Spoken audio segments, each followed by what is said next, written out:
இன்றைக்கி நம்ம வீட்டு லஞ்ச் என்னென்னு பார்ப்போம் வாங்க. போல் சுட சுட ஒயிட் ரைஸ் ஆவி பறக்க இருக்குது. பார்த்திங்கன்னா பாருங்கள், சாம்பார். என்ன சாம்பார்னால் வெண்பூசணி சாம்பார் வச்சுருக்கேன். இந்த பூசணிக்காய் ரொம்ப உடம்புக்கு நல்லது.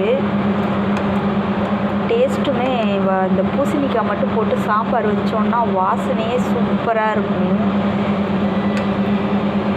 பாருங்கள், நல்லா நான் பெரிய பெரிய பீஸாக போட்டிருக்கேன். ஏன்னா இந்த காய் தண்ணி நிறைய இறங்கும் இல்லையா, அதனால் சீக்கிரமாக வெந்து போய்டுன்றதுக்காக நான் பெரிய பெரிய பீஸாக போட்டிருக்கேன்.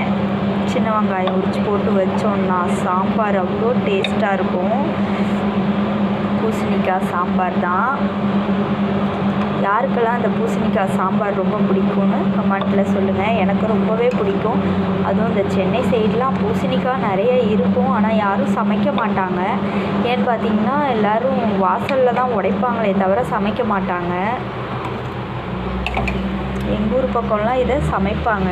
டேஸ்ட்டுமே இது சூப்பராக இருக்கும், உடம்புக்குமே நல்லது. அப்புறம் பார்த்திங்கன்னா வாழைக்காய் பாருங்கள், ஃப்ரை பண்ணி வச்சுருக்கேன்.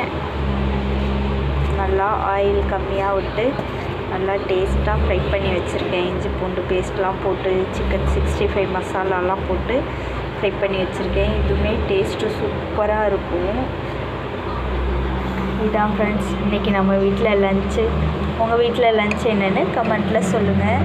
இந்த வீடியோ உங்களுக்கு பிடிச்சிருந்தா லைக் பண்ணுங்கள், ஷேர் பண்ணுங்கள், கமெண்ட் பண்ணுங்கள்.